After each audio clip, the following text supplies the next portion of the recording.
them playing at, what was it, Haddonfield Farmers Market? Yeah, how was it?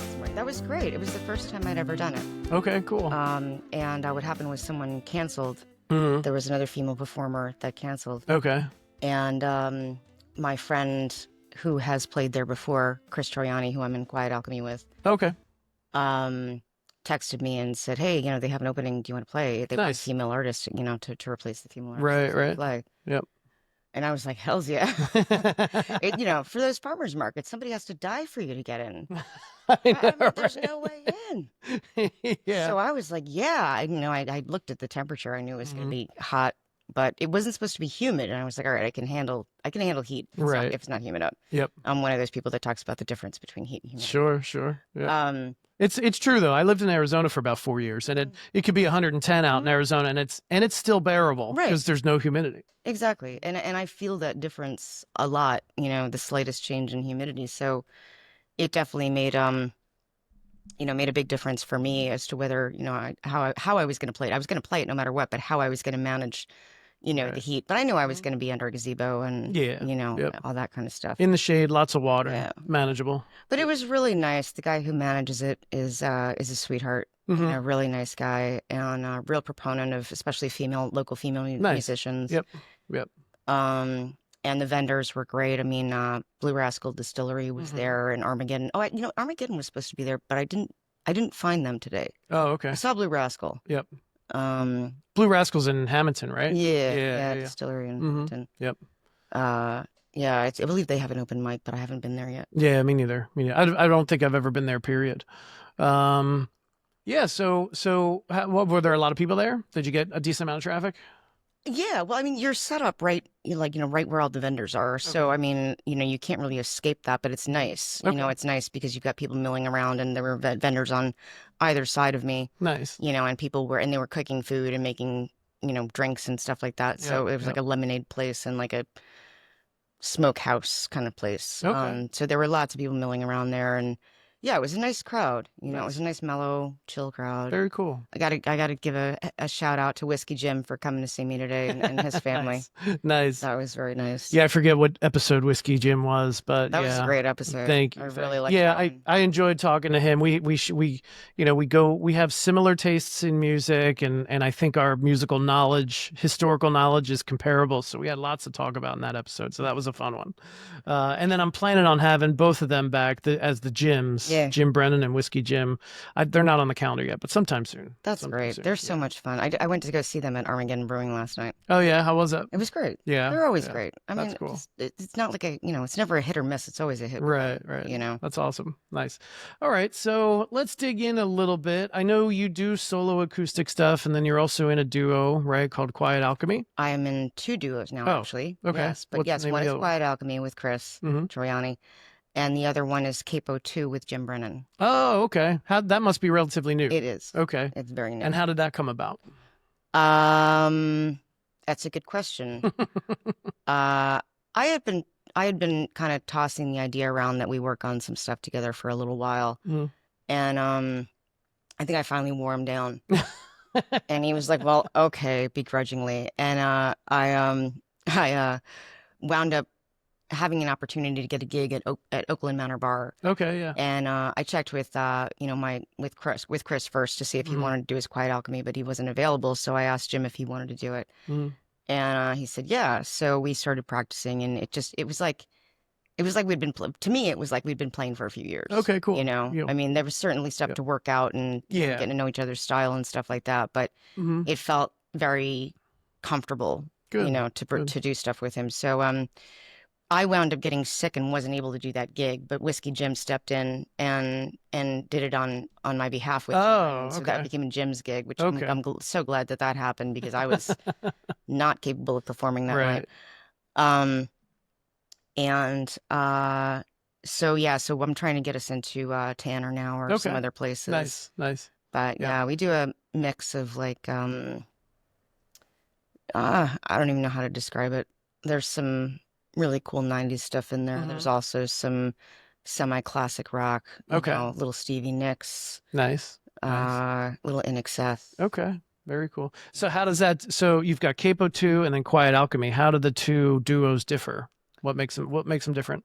Style, really. And song choices. I mean, both are kind of, if you want to use the term, genre bending or multi-genre and multi-era.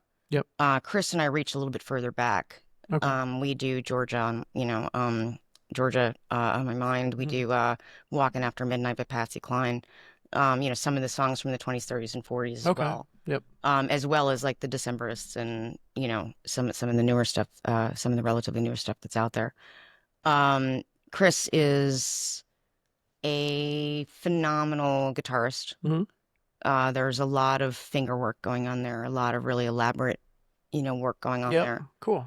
And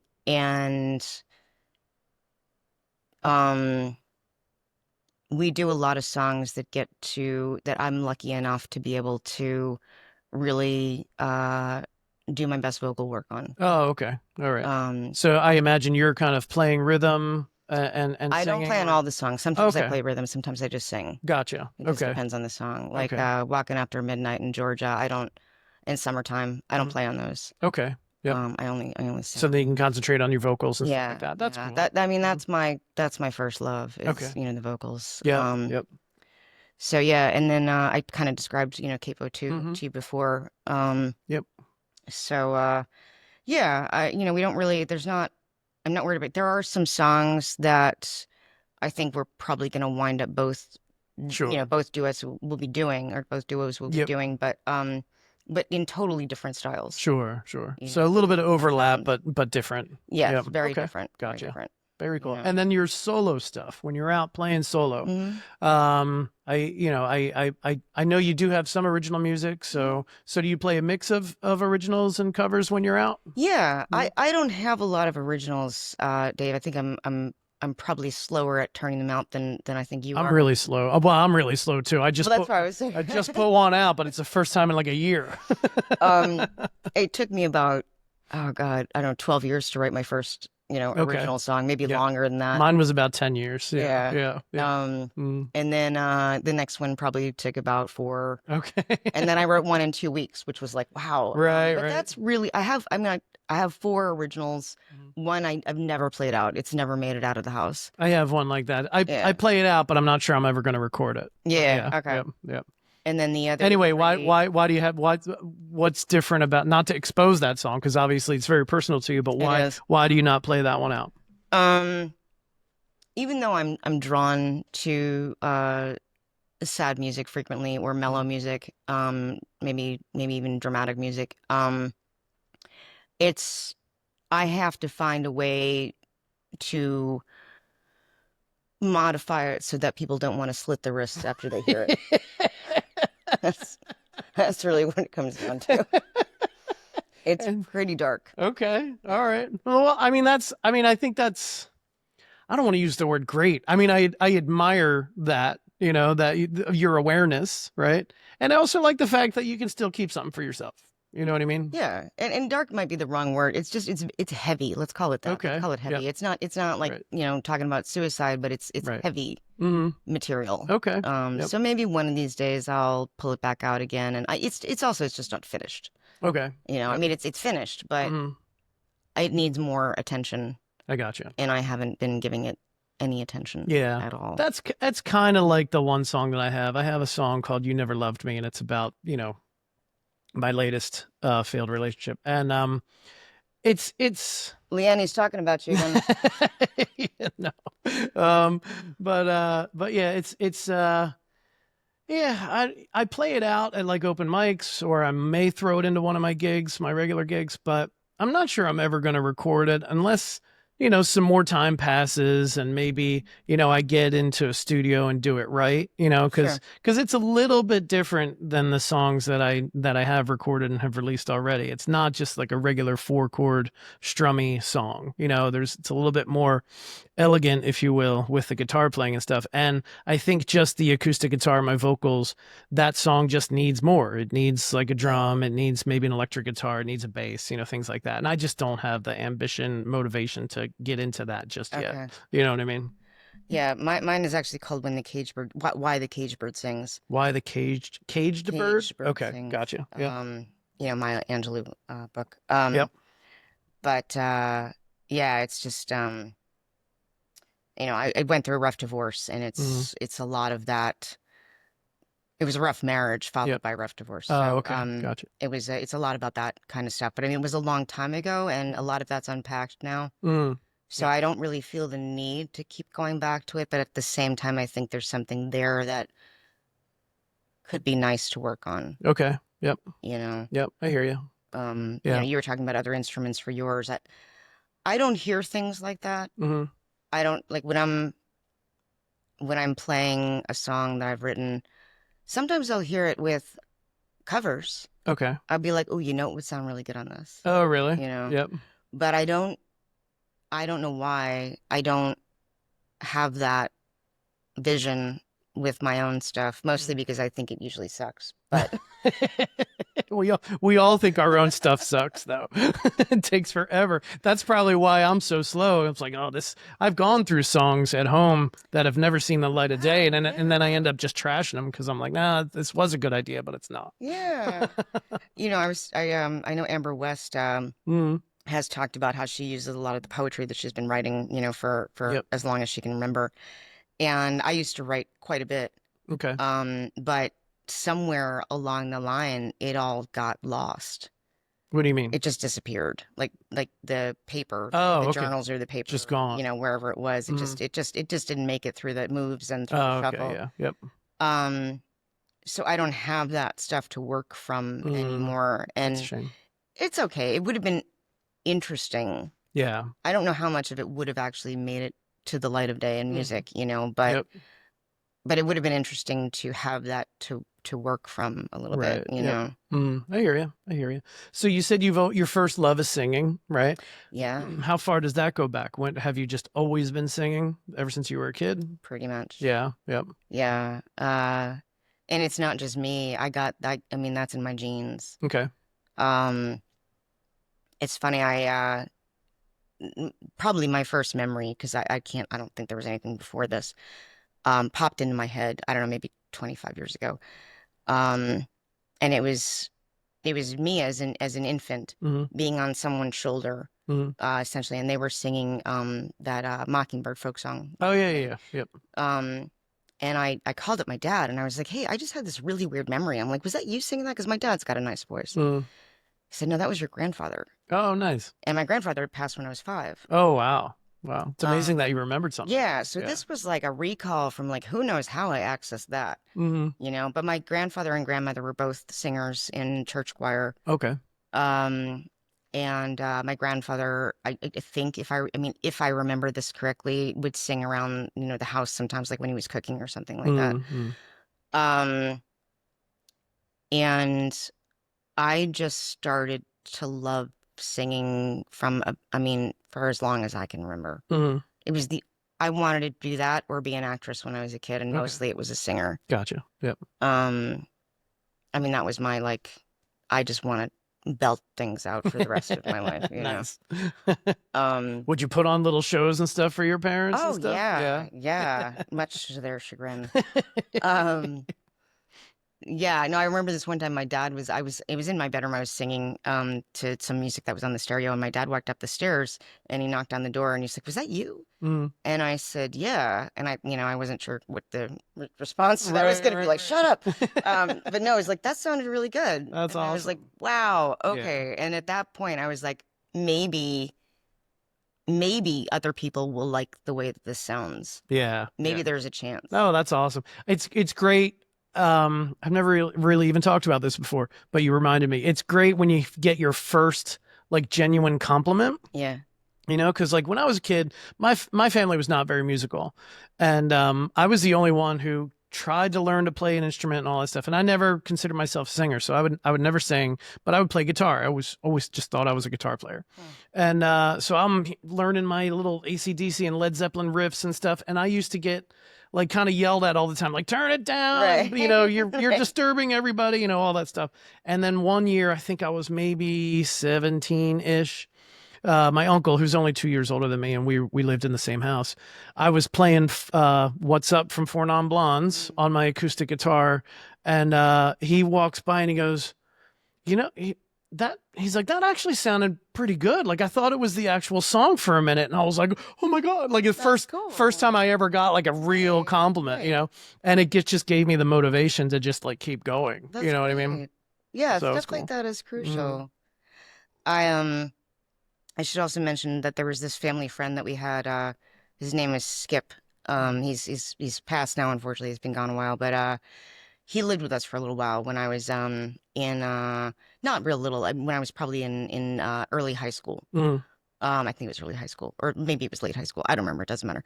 Anyway, for one of my, it was either birthday or Christmas, he got me a subscription to Rolling Stone. Nice.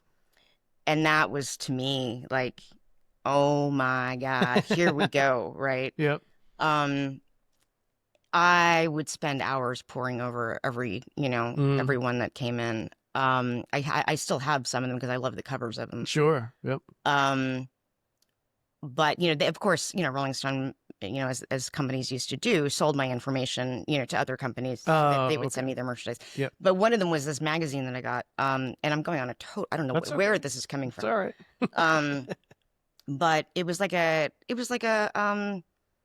just a music related catalog. Okay. They sold music related stuff. But in the middle of it, they had this tear out little square plastic record. Oh, right. And I was like, oh, I wonder what this is, right? And it said David Wilcox, Eye of the Hurricane. Okay. And I'm like, all right, I'll check this out. And I mean, we're going back, a ways here. And I pulled it out, put it on my record player because I had one, which was awesome. And that song, I mean, still to this day, I put it on and I get shivers. You know, I get like this, like, wow, this is such an amazing song. Yeah. So yeah, go David Wilcox. I met him once actually at Did you? at the Tin Angel. Oh, really? Yeah. Nice. Great, Now, great venue. all right, now I'm gonna expose myself. I don't, not in that way. I don't. So when I was a kid, I was all about hard rock, heavy metal, thrash metal, all of it, right? Okay. And so I know my way around the history of those bands, but I don't know who David Wilcox is. So please educate me. Well, I couldn't tell you, a thing about the man. Yeah. All I know is his music. It's a folk rock. Okay. It's a kind of a folk rock. Yep. With maybe a little bit of a country influence. There's also probably a little bit of jazz influence. Okay. Very mellow sounding, very smooth, good lyricist. And I kept that record for a long time and listened to it, over and over and over again. And eventually, at some point when I was much older, I was like, you know what? I remember I used to have this record, right? From this guy with this song on it that I loved because it had disappeared over the years somewhere. And I went and bought the album that it was on. Oh, okay. And I was like, and it was a CD at the time, and I was like, wow, this is really good. So I bought one for my parents because I thought my dad might like it and my parents might like it. Yep. And then I bought a couple of his other albums. But he's I would say, mainly like folk rock kind. There's a David Wilcox in Canada. No, do not confuse him with David Wilcox in the US. Okay. Two different artists. That's good to know. Yes. So when I do my deep dive later on, I won't be listening to the wrong guy. Eye of the Hurricane is the song. It's well worth the listen. All right, cool. I remember those little vinyl things that came in magazines. I think it only happened to me like once or twice. I used to subscribe to, I think it was Guitar World. I subscribed to both Guitar World and then Guitar for the Practicing Musician. And in one of those magazines came out, got delivered, and inside was a single of a Buddy Guy song. Oh, wow. And I can't remember what the name of it was. I'm going to have to look it up now. But I remember putting that, like ripping it out of the magazine and putting it on my turntable. Yeah. It was so crazy. Buddy Guy, man, that brings up, I got to check this before I say this. Sure, I think it's Buddy Guy. I go off on these. This is the ADD coming out in me. Anyway, it's Ain't No Sunshine. Okay. But I thought Tracy Chapman did a version with Buddy Guy. Oh, okay. Yeah, I'm not sure. It's not the version I'm thinking of is with Arl Burnside. Okay. But I think she might have done one with B.B. King as well. I don't know. It could be. Okay. Anyway, it's a fantastic version. The two of them together are dynamic. Nice. We'll have to check it out. Yeah. For sure. Okay. So then when did you start to sing in front of people? Like, did you ever do it in school? Did you do school plays or anything like that, or was it later on? I'm sure there were like grammar school plays that Okay. I sang in. Mm-hmm. I would imagine that was something that happened. I don't recall that, but Mm-hmm. it probably did. I mean, Yep. most schools I think do that kind of Right. stuff. Sure. Sure. Like, yeah, like a spring concert or something like that. Right. But what about like, were I you ever was in drama or anything I like was in that? theater, but Okay. I didn't do any musicals in high school. Oh, okay. When Yeah. I got into college, at LaSalle, we had a student-run theater, Mm-hmm. and I would work on musicals. I participated in musicals. I was one of those students in the organization's you know, overreaching, Mm-hmm. government, if you will. Okay. Yep. It wasn't really like that though. It was a very matrifocal society. Gotcha. Um, and the first music I participated in other musicals, but I never sang in one, and I didn't have the balls to audition for one Oh, until okay. I guess it was my junior or senior year. I think it was my senior year, Mm-hmm. and they were doing Guys and Dolls. And which I honestly did not. I mean, I knew of the play. I knew Yeah. what it was about Yep. because I knew who Damon Runyon was, and I knew it was based on his paper articles. Um, but I didn't really know the music from it very well, other than like "Luck Be a Lady," Oh, okay. Yep. things like that. Some of those songs. Um, and I just figured, okay, I'll just give it a shot. Mm-hmm. And Sinead O'Connor had released this version of Secret Love, which was a Doris Day song Okay. from back in the day. Yep. And it was really like just amazing, like theatrical, like just, I mean, orchestra in the background, Sure. boost, blasting music. I mean, it was amazing. And I was like, I love this. And I decided I wanted to do an a cappella version of that Oh, okay. as my audition. Mm-hmm. And I did. And apparently it went okay. Mm-hmm. And the next thing I knew, there was this sheet, assigning the roles on the front of the theater window, and I had gotten the role of Adelaide, which was the female lead. Nice. That's awesome. And that was really nice. That was very exciting. Okay. Yep. So that kind of started that. And I also, when I was in college, there were open mics, at LaSalle, and I would ask friends to learn songs, Oh, okay. to play with me. Yep. Yep. Brad McLeod and some other of my friends would learn songs so that I could sing them at open mic with them, which I was grateful for. But that's really when I mean the first open mics I think were probably in college. Okay. Very cool. Yeah. Very cool. And then when did you pick up the guitar? I bought my first guitar when I was 20. Okay. And then did you start that singer-songwriter kind of journey then, or? I started doing open mics, mainly following David Falcone around. He's a good friend of mine, my old psych professor from LaSalle, but he's a phenomenal musician. Okay. Following him around from open mic to open mic, because I was working over in near Wayne, near like Radnor. Right. Okay. Yeah, at the time. Yep. And he was in that area performing, so I would be like, oh, that's a good open mic. I'll go over there and I'll play that. Yeah, I just decided it was time for me to stop asking other people to learn songs for me. It was unfair to them and restrictive to me. Okay. I mean, I didn't get to do as much as I wanted to. Right. Because I couldn't back up my own stuff. Mm-hmm. And I didn't have the confidence to sing a cappella. Okay. At all. Yep. Yeah. I hear you. That's a hard thing to do in front of people. I will now. I do now, but Yep. That took a long time. Yeah. So yeah, I was 20 when I bought my first guitar. Okay, cool. Did you end up taking lessons, or did somebody teach you, or are you all self-taught? Combination. Okay. Yeah, I did have a few lessons here and there along the way. Mostly self-taught. Mm-hmm.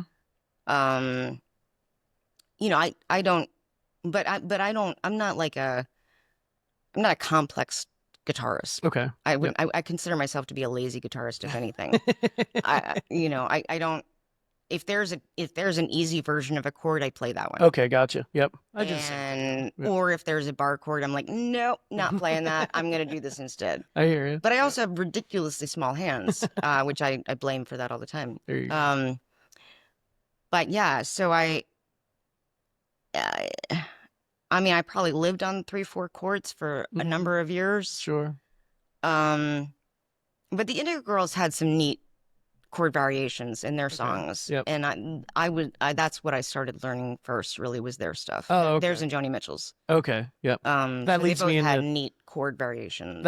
That's cool. I mean, that's a perfect segue, because my next question was going to be like, let's talk about your influences, right? So Joni Mitchell, Indigo Girls. Well, yeah. So my influences were my vocal influences. Okay. I mean, those were the people I wanted to play the guitar music for. Gotcha. Yep. So the Indigo Girls, I am still a huge fan of. Well, they're great. They're great. You know, beautiful harmonies. I mean, what's that song, Closer to Find? Yeah, is that what it's called? I mean, that song holds up today, you know, and that song's what, 20, 30 years old now? You know? More than that, yeah. Yeah, so, it still holds up. Yeah, it's 30, yeah, it's probably 30. Mm-hmm. So I did a lot of their stuff, Joni Mitchell. I'm trying to think of who else I was trying to learn at that time. Bob Dylan. Okay. I did a little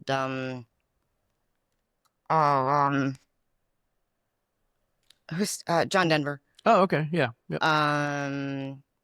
Basically anything I could find with easy chords that was a song that I liked, and that I've only ever done songs when I do solo work that I feel passionately about. I'm 99.9% the same way. Yeah. There might be one or two songs in my set that I'm not crazy about, but I play them because the audience likes them. And you know, I started introducing that more recently. Doing that a little bit more recently.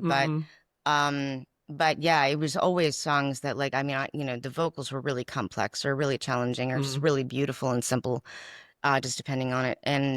But I always felt something very strong, about the song. Yeah. Yeah. I think it also helps sell it to the audience too. Like when you're playing it and you genuinely like the song and you feel passionate about it, it makes it a lot easier to sell it to the audience, Yeah. Because especially, with a cover song, I mean, I talk to a lot of singer-songwriters who play their own music at gigs on a regular basis, and that's great. More power to them. I, as everybody knows, am primarily a solo acoustic cover guy.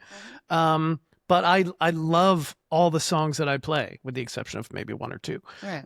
But all of those other ones, it's, when I'm up there singing, I'm almost pretending like it's my own song because I feel that strongly about it. Yeah.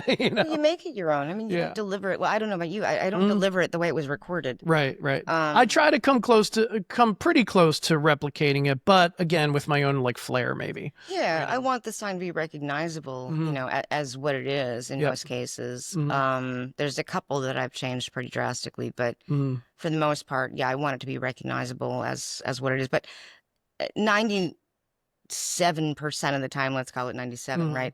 The audience doesn't know the song I'm playing anyway. Oh, really? Okay. I mean, so you're playing more deeper cuts then, or older stuff, or not the typical top 40 type stuff? I don't know what's in the top 40. I don't know what they're playing. If I hear a song and I like it and it's on the top 40, great. Okay. But I'm not listening intentionally, specifically to top 40 music. Okay. Yep. But there are things that have come my way over time, like Taylor Swift's All Too Well, Miley Cyrus' Wrecking Ball. I cover those. Yeah. But again, they're vocally complex songs. I tried. I mean, I've done Wrecking Ball a couple times because I'm going to blank on his name, but I saw a guy on YouTube, flannel shirt, baseball hat, beard, big guy, tattoos, and he did a cover of Wrecking Ball. Oh, yeah? And I wish I remembered his name. Maybe I'll look it up and put it in the comments later. But he was live, and I'm sorry to interrupt, but he was conversation, right? Yeah, right, exactly. He was live, and he talked about, occasionally I like to do covers of pop songs and change them up a little bit. So I've got, I don't really know this song that well, but I messed with it, and I've got the lyrics written on my forearm, and all this stuff.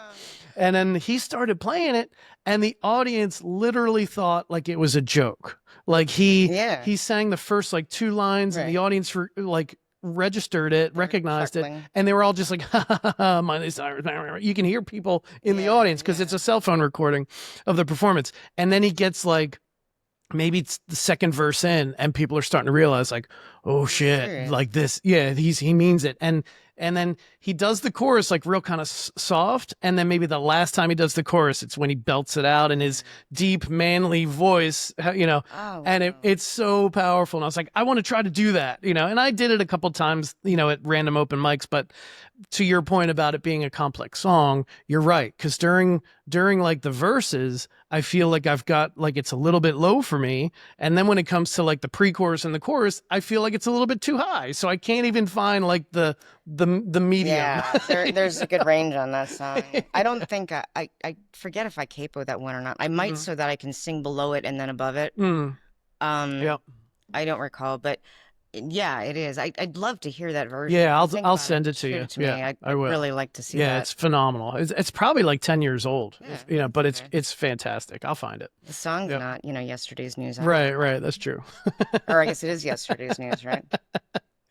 Yeah, but she's still out there. She's still relevant, you know. People are still listening to it for sure. Yep.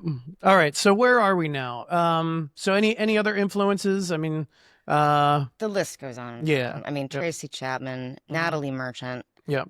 Natalie Merchant, is that the one?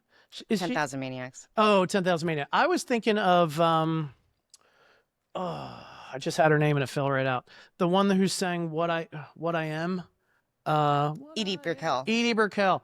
That's another song that still holds up today. Like she's got some good stuff. Yeah. I listen to that, and I don't know the rest of her catalog, but I listen to What I Am every now and then, and I'm like, that song could be put out today, and it would still be popular. It's still a good song. You know. Anyway, go ahead. Sinead O'Connor was a massive influence. She's great. Yep. Her loss was felt deeply. I agree. Or the loss of her was felt deeply. Sure. I listened to her. I would sit there and just listen to Troy over, and that's off The Lion and the Cobra. Okay. Over and over and over again. The song is so powerful. I've covered it maybe twice. Talk about vocally challenging. Yeah, sure. Yep. That's a hard song to do. There's a live version of it that one of my friends gave me on a mixed VHS tape when I was in high school. Right. That I absolutely love. You know, and I was able to find it later on YouTube. Nice. Beautiful live version of that where she's just like, Sinead is just like, oh my God, just stellar. Yeah. Yep. But yeah, but there was also, I mean, I grew up listening to the Mamas and the Papas. Okay. And the Beatles. Yep. And John Denver and, the Traveling Wilburys later. So, you know, the Mamas and the Papas, I'd say, have always been a big influence on me. I still am looking to try to recruit people to do Creek Alley with me. I don't know if you know that song or not. Know it, no. Amazing song. Yeah. The harmonies are stellar. The song is fantastic. But it has to be at least 4 people, 2 males and 2 females, if you want to break it out that way, or at least vocally, it has to be the, you know, the sounds. Yep. And I'm like, do you want to do Creek Alley? Yeah, let's get a group together. And everybody's like, yeah, I don't know the song. Story of my life. Yeah, I've never heard that song in my life. Yeah, okay. Well, just go into a studio and have somebody record all. You record all 4 melodies. Record all 4. Yeah, there you go. No, that wouldn't be pretty. And I'm trying to think of who else. Madonna. Yeah. I mean, Madonna was huge influence on my life. Sure. She was a huge influence on everybody's life, well, whether they liked it or not. She was the original Taylor Swift. She was the new black. That's right. I can remember. This is gonna, you know, to get cheesy on you, right? About the ways that I used to love music. I've been an insomniac for as long as I remember. Okay. Yep. And my dad I had this great stereo system that my aunt and uncle had given me that they'd grown out of. They had just decided, and it was just this, all the components that you that you could possibly imagine, you know, and the speakers were like as tall as I was. The wood cabinet, and you had the 2 big speakers. I had one too. I had a Magnavox back in the day. I don't remember I don't remember what brand. It wasn't a Panasonic. It wasn't a Plymouth. Or that was a Plymouth, right? That was an audio. I think so. Yeah. I think it started with a D, I think maybe, but I can't remember what it was. Anyway, loved that whole setup. But my dad had given me a set of Panasonic like noise canceling headphones. Oh, nice. That I guess he'd graduated out of. He got himself a new pair or something like that, or he just didn't need them anymore. Yep. And everyone would go to sleep, And I'd be sitting there, like, okay, what do we do now? And so I'd get up and put the headphones on and blare Madonna, blast Madonna. And I'm not even going to get into that. Anyway, brush in hand, in front of the mirror. There you go. Nice. Singing Madonna until I sang myself to sleep at night, or lip sync to myself to sleep at night. Yeah. That's great. Oh, yeah. Madonna. Oh, Joan Jett, Pat Benatar. Oh, yeah, there you go. Yep. Yeah. I think what's that? I mean, I know Pat Benatar's had a number of hits, but what's the song? Oh, and Kim Carnes. Kim Carnes. Oh, yeah. Betty Davis. Yeah, that was I'll great. Be Here Where the Heart Is. I loved her voice. Kim Carnes' voice was great. I loved it. I loved it. But yeah, Pat Benatar, I think, had the first video on MTV where there was actually dialogue in it. I think I forget the song. Love is a Battlefield. Yep. I remember that video very well. Yeah, she was like storming out of the house, and her dad's like, "You get the hell out of here right now!" And I remember going, "Wait, they're talking in videos now." It was so interesting. That's wild. That's wild. We weren't allowed to watch MTV. Oh, really? Yeah. But when my parents weren't home, we would. Yeah, there you go. Yeah. Sorry, Mom and Pop. Are your parents still around? They are. Okay. They are, thankfully. Yeah. Yeah. Good people. Very cool. I love that you grew up in like a musical household, right? Yeah. Well, sounds it's like funny. a supportive environment and all that. My dad played when he was apparently quite younger. Played guitar. And I didn't know any of this growing up. There was just always music playing in the house. Yep. I mean, it was always playing in the house, which was great for me because, I'm like, I can't do anything if I don't have something going in the right ear, and and I can't function if I don't have too many things. If I don't have enough going on. But I didn't know that my dad used to play guitar. Oh, okay. And I don't think I found that out until after I bought mine. I'm not even sure. Really? My mom and my sister and I and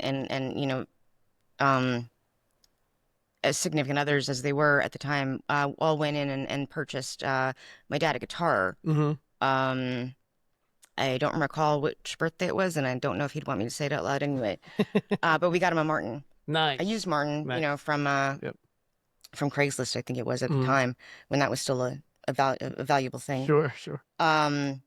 Beautiful guitar, and that kind of got him back in the playing world again. He won't play out. I mean, he won't play an open mic. Okay. But he plays in the basement. I've never heard him play. He won't play in front of me. Oh, really? Wow. But I would love to hear him one day. But yeah, he's got that musical. And my mom loves music. I mean, she can't name a band who sang a song, but she loves music. Yeah. And I mean, she's like, "Oh, I love that song." Or I think it was Kathy's Clown by the Everly. I think it was the Everly Brothers was her favorite, always her favorite song. Oh, okay. Nice. Yeah. That's cool. So you mentioned Martin. I see one behind you. So you brought a Martin with you. And then I recently saw that you were selling one on Facebook. And then you said something about Martins, plural. So what do you got going on Martin wise? Well, that's my first guitar. That's the first guitar I ever bought. What do you know what model it is? It's a DR. Okay. Which means Dreadnought Rosewood. Right. Nice. American made in Nazareth? Yeah, okay. Yeah. Very nice. Yeah, that's the one I bought 30 years ago. I did not set out to buy a Martin. Yeah. I didn't know what a Martin was when I bought a guitar. You just happened to buy one of the best guitars in the market. I did. I went into this little shop and I was like, you know what? With the 3 chords that I know, right? A, G, and D. Yep. I'm going to play just about every guitar in this place until I find something that I like. Right. And I played everything from $150 guitars up to $13,000 guitars. Yeah, sure. And I was like, okay. And I kept going back to this one. Just kept going back to it. Right. It sounded like warm honey when I played it. Oh, that's a great description. I love that. That's the only way I know how to describe it. That's what it sounded like. And it still does. Yeah. And I fell in love with it. And I was like, I'm 20 years old. I'm in my first job out of college. I can't afford this guitar. And it's a lower end Martin. I mean, it just is. Yeah. How much did you pay for it 20 years ago or however long it was? I still have the sales tag in the bag in the hard case. I think it's $698, $697. Wow. You know, but I mean, that's that was expensive back 20 then for years sure. ago. Yeah. You know, that was really expensive for a kid just out of college. Yeah. You know, with a psychology degree, not making shit. My $19 an hour job. Actually, it was less than that at that time. Yeah. But I had to have it. I didn't want to play anything else after that. Mm-hmm. I mean, I played more expensive guitars that I didn't like. Yeah, yeah. I was like, no, this is the one. And I had a credit card, and he's like, well, you know what I did? The salesman, he's like, I ate ramen noodles and rice for a year after I bought my first guitar. And I was like, yeah, that sounds about good. That sounds good. That's the plan. My plan. That's my plan. So I bought it. And I probably found out I brought it to an open mic that night to show to my friend David Falcone. Okay. Yep. Which I have to give him a shout out because he gives me a shout out every freaking week on his Free at 1 on Fridays. The man is so sweet. Nice. He's always like, check out our page, go see her live. Anyway, go see him live. And I showed it to him and he was like, wow, Jay. Mm-hmm. Wow, that's a beautiful guitar. But he also told me in the most, a couple of years later, in the most wonderful way anyone could possibly give you constructive criticism. Okay. Your gift is your voice. Mm-hmm. The other side, the B side of that, right, is not your guitar playing. Okay. But he didn't have to say that out loud. Right, I see what you're saying. Your gift is your voice. Your voice is your gift to the world. Yep. And I was like, I know that. Like, I know it's not my guitar playing. I can take that from you and appreciate that for what it is. It's, right. It's the truth. But at the same time, it was a compliment about my vocals. Sure. You know? Yep. So yeah, so I they wanted to give me one of these out of the back, this DR out of the back, and I was like, this is the one I've been playing for 2 hours. Right. I don't care how many people have played it before. This is the one that I want. I don't want to play another guitar. And he was like, well, okay. And at that time, they came with hard cases. Okay. Yeah. Yep. Which was really nice. Sure. Because I can't carry the damn thing. It's so heavy. But, you know, it was nice at the time, right? I was like, oh, it comes with a hard case. Yep. I'm a real guitarist now. There you go. Anyway, so that's the story behind that. I have a Road Series Special, a D1411E that I'm selling. Nice. Okay. Great guitar. Mm-hmm. There's a little bit of aesthetic damage on it. Okay. Doesn't affect the way it plays, but it's going to lower, you know, the value of it. I understand that. Great guitar though. Mm-hmm. I don't play it. Yeah. I don't play it. Mm-hmm. And I had a 3/4 Martin. Okay. Maybe not quite that small. Maybe a little bit bigger between that and a full size. I don't remember what it was called or what the model was. Sold that one a few years ago to a very excited buyer, which I'm thrilled about. I was just happy to see him excited about the guitar because it sounded great. I just never played it. Yeah.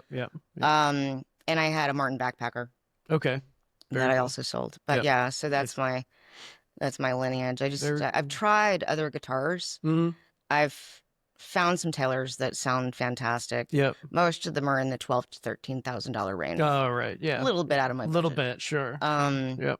But I like the Martins. I like the bass tones of the Martins, and yet you still get the crisp upper tones. Yeah, they have a very warm, well-rounded sound. Yeah. All of them, whether they're built in Nazareth or Mexico, they all sound great. Well, the one I'm selling now, I think that one was made in Mexico. It still sounds great. It's, you know, it's another dreadnought. I love the dreadnoughts. Yeah, me too. I'm a big like strummer, and from when I was looking to buy like my first high-end guitar, I did a lot of research because I'm a big John Mayer fan. So lots of times I try to mimic what he does. And I know he's got a Martin OM28. It's a signature. Nice. Yeah, it's a signature model or something. Yeah. OMJM, but it's built after the OM28. So I'm thinking OM guitar, you know, orchestra model. That's what I want. And then every time I went to play one, I'm like, I don't know. It doesn't sound right. You know? I don't sound like John Mayer when I'm playing Right, this. exactly. Right. So then long story short, I thought, well, you know, they say if you're heavy-handed, like with your right hand, which I am, your strumming hand, maybe you should probably get a dreadnought, you know? Oh, really? Yeah. And then I was like, all right, so I think the opposite, because if you're heavy-handed, you're going to pick up that bass so much. Yeah. Interesting that you say that. I don't know. I mean, it came from the internet, so who knows how true it is, right? But anyway, so I started messing around with dreadnoughts, and I played a few Martins, and then when I really went shopping, I played a Martin D18 and along with a Gibson J35. And I ended up with the Gibson J35 because I just like the chiminess of the Gibsons. Those don't get me wrong, the Martins have a great, warm, well-rounded sound, but I guess maybe because of my hard rock heavy metal background, I lean towards the chiminess. Yeah, now Gibsons have a great sound. They do, and yeah, I can hit that low E string and shake the whole room, which is great. I love it, Very nice. But yeah, I love kind of the chiminess. It's still a full-bodied sound, but yeah, definitely a distinctive tone. The guilds sound nice. Yeah, they do. Yeah, I don't think I ever really played a guild, like at least not a high end. I only got to put my hands on one at an antique store in Collingswood. Recently. Nice. But Ellis. But it was nice. Yeah. I mean, I didn't even ask how much it was. I wasn't in the market because I'm trying to sell a guitar, But yeah.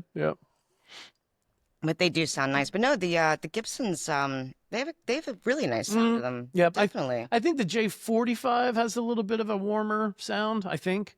But yeah, I went with the J35. It's a little bit cheaper, but I mean that particular guitar is perfect for me and like what I want to hear when I'm playing. So everybody's different. And that's what matters. Yep. It's whatever sound speaks to you. It has to speak to you if you're going to hang on to it for a while. Yeah, absolutely. I mean, with the money I spent on it, I'm not selling it anytime soon. That's for sure. I'm going to get my worth out of it. Right.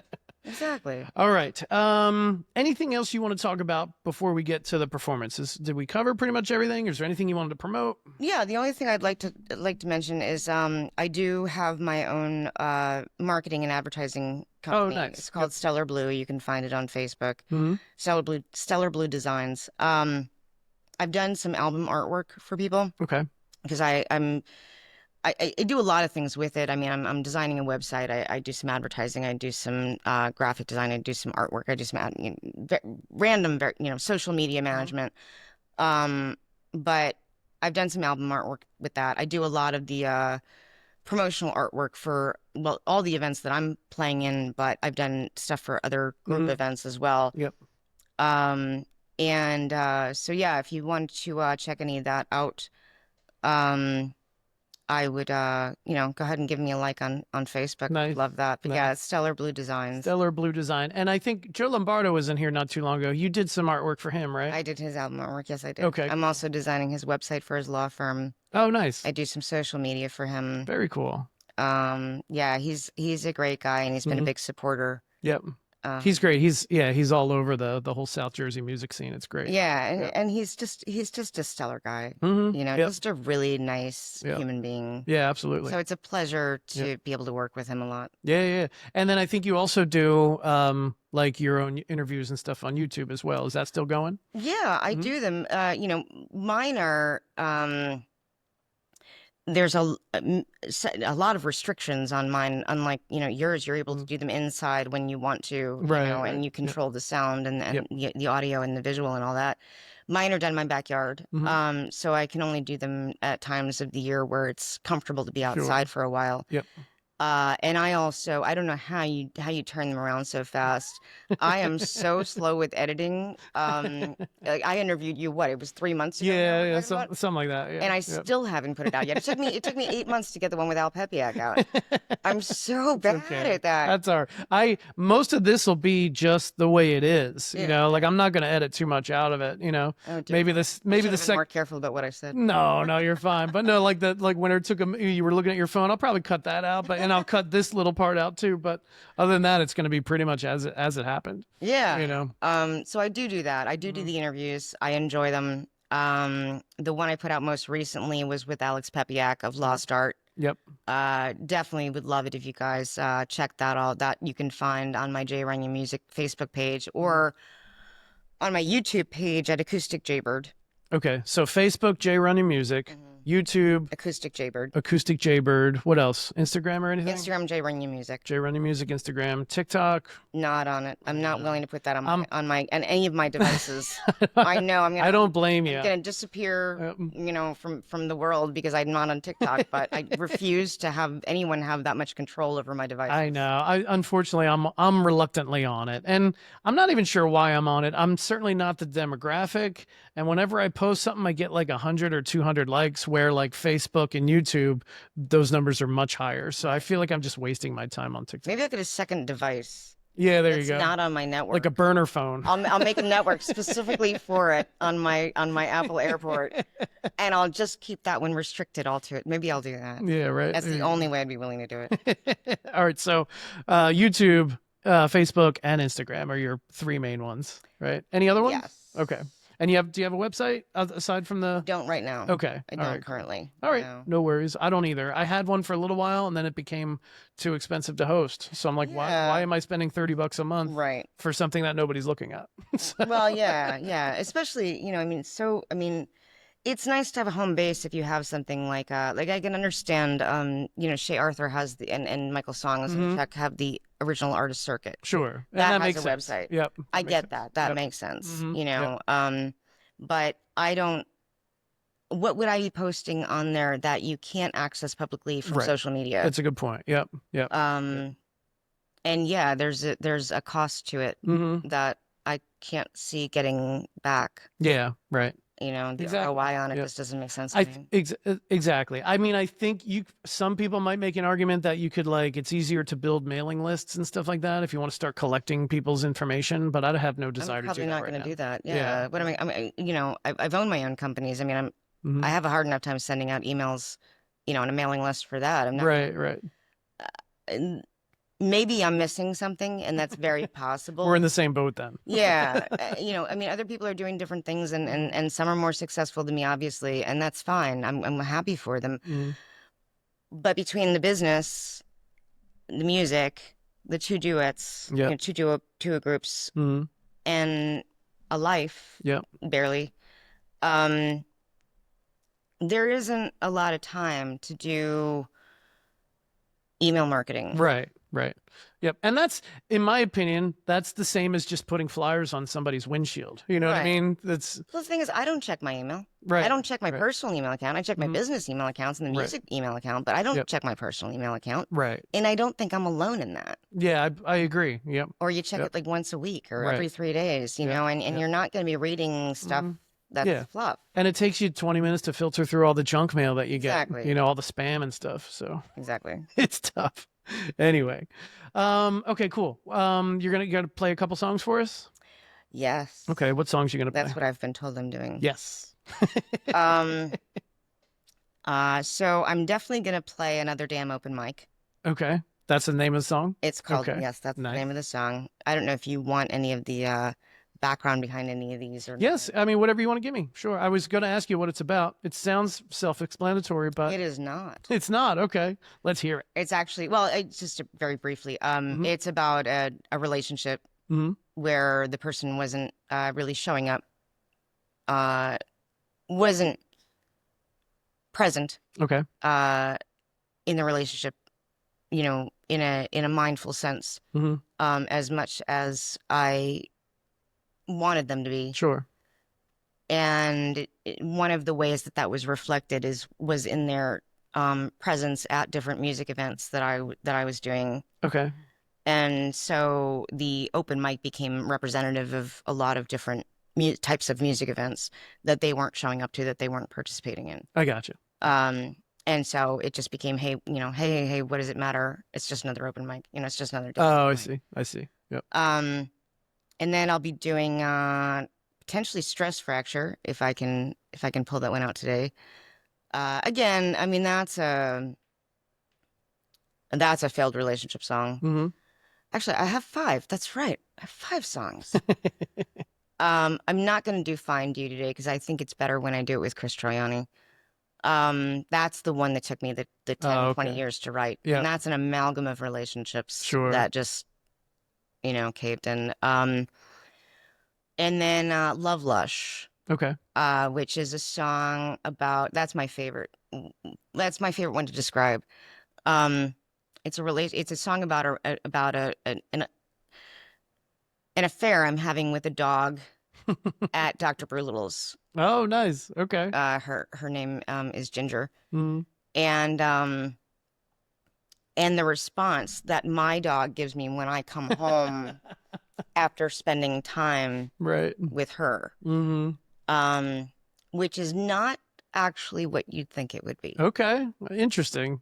How's your dog doing, by the way? He was very sick. He's doing much better. Luckily, it was a short-lived thing. But okay, good. I mean, if we hadn't been able to figure, not me, if the doctors hadn't been able to figure out how to intervene, he wouldn't have made it. What was it? What was it? It was a bacterial infection. Oh, geez. We don't know what it was. I mean, they weren't able to nail down what it was. But I must have eaten something that was outside or something like that. And it was a bacterial infection caused basically pancreatitis symptoms. Oh boy. And he did an overnight at the hospital. Really bad shape. When I got back, he basically didn't move for 2 days. Oh, geez. But now he's thankfully back to his gigantic, normal, goofy, loving self. And his name's Bruce, after Bruce Springsteen, right? Well, that's what I say, right? Okay. So he's a rescue from Texas. Oh, okay. So he came up with the name Bruce, but I was like, He's Bruce and he's coming in Jersey? Yeah, right? It's perfect. So I call him the boss, right? I mean, what else am I going to call him? He's also gigantic, so he's the boss anyway. It's a Great Dane. He is. Yeah. Just for those that don't know, and what's he weigh? Like 140, 150? His normal weight range would be about 140. Right. Yeah. Massive. It's best to keep them thin, but he's very tall. He's extremely tall. I mean, I had a Great Dane before him who was big, but Bruce is just very tall. Right. He's all legs and feet. He's 3.5, still doesn't know what he's doing when he walks because he just can't coordinate all those that length. Yep. And when he runs by, the whole ground shakes. Oh. He knocks stuff over all the time in the house. I have this little bungalow. And I've got this gigantic Maine Coon cat and this gigantic Great Dane dog. And it's just between the two of them. I'm sitting there half the time. Don't wreck the house. Just stop. I love it. But they're so much fun. Oh my God, I love them both so much. That's great. All right, cool. Well, Jay, thank you so much for being on the podcast. Thank you, David. I appreciate it. Awesome. It was a great talk. I loved it. Thanks. All right, so this one's called Another Damn Open Mic.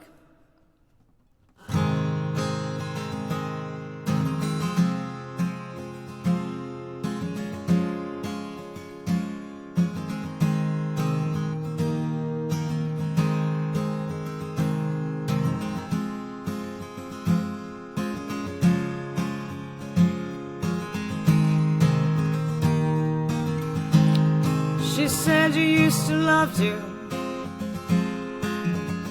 There's that feeling inside.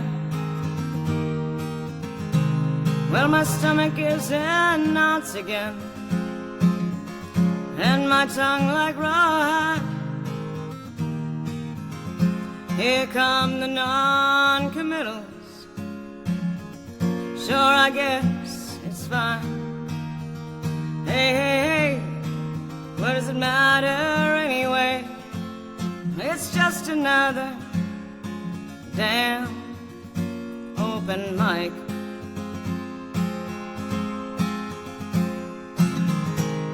The dark side of you,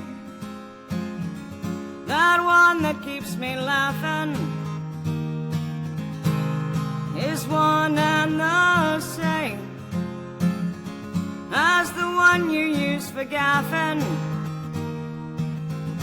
Here come the non-committals. Never I will, never I'd like. Hey, you'll show all you won't show. It's just another damn open mic.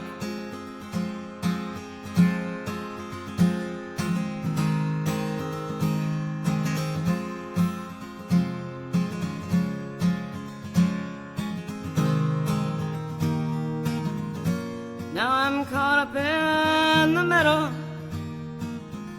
between a hard place and you. I can't seem to get through. Now I'm thinking about me too.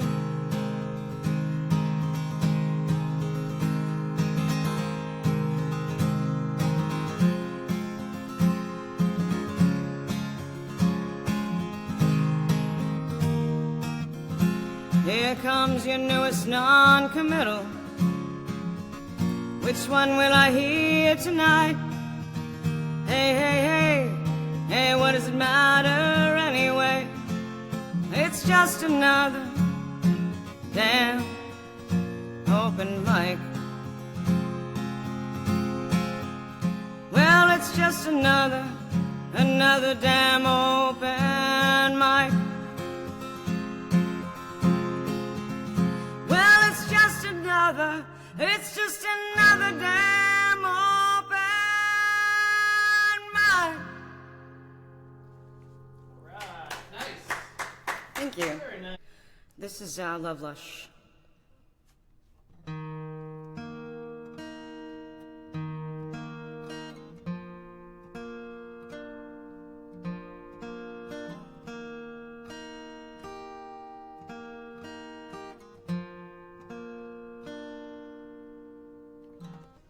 Got no time for jealousy, anyone that wants to covet me. When I come home, babe, you'll let it be. There ain't no law here, no penalty.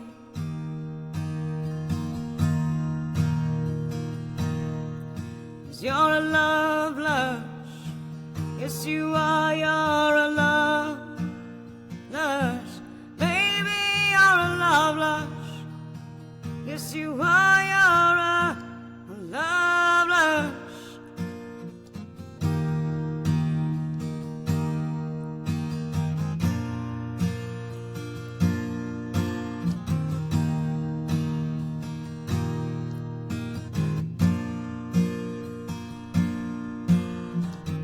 When I get home, it's your smile I see, not some change you try to put on me. And what you give me is a remedy, wrapped in your love so heavenly.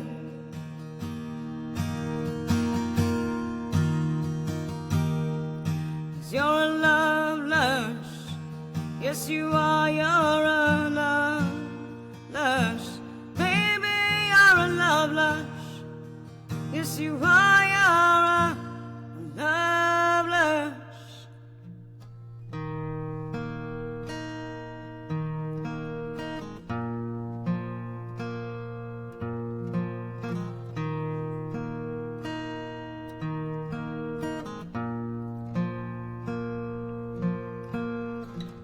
You won't ask me who I'm leaving to see, 'cause you know you're not alone.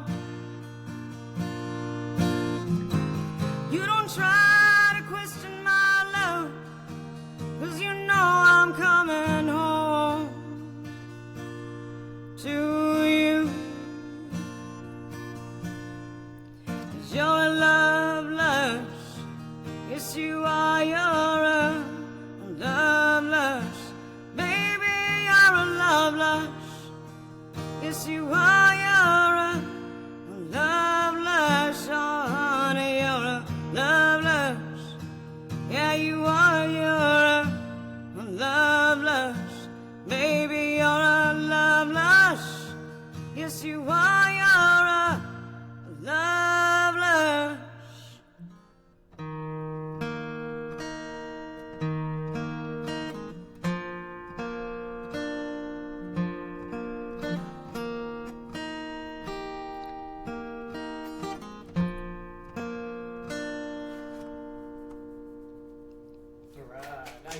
I messed that up in like 4 different ways, but let's just go with that one. This one's called Stress Fracture.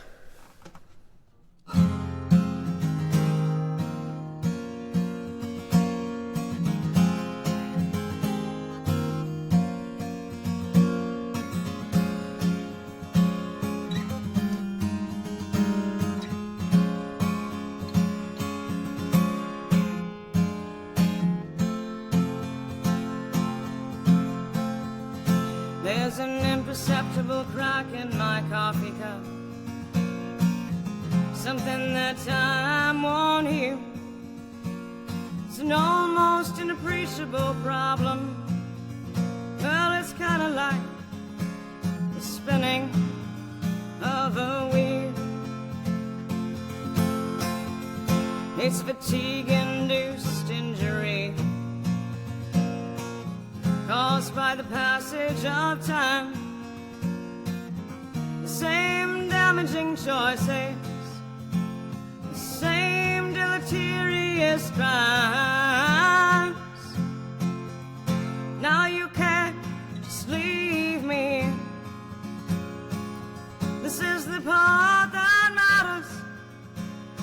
Tell me that we're good, but you tell me that right before I fall.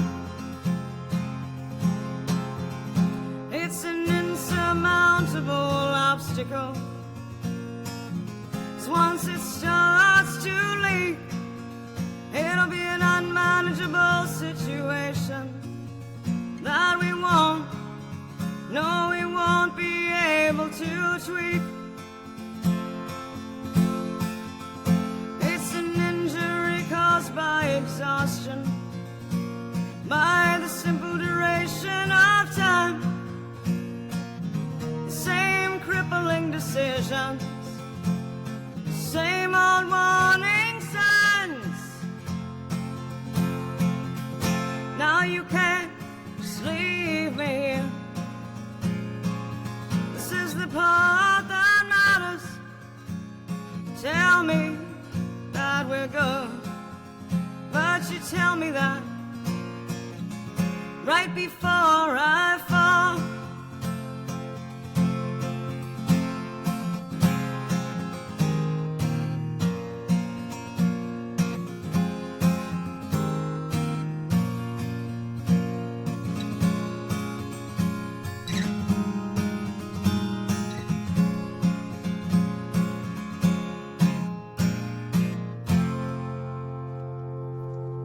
All right, nice.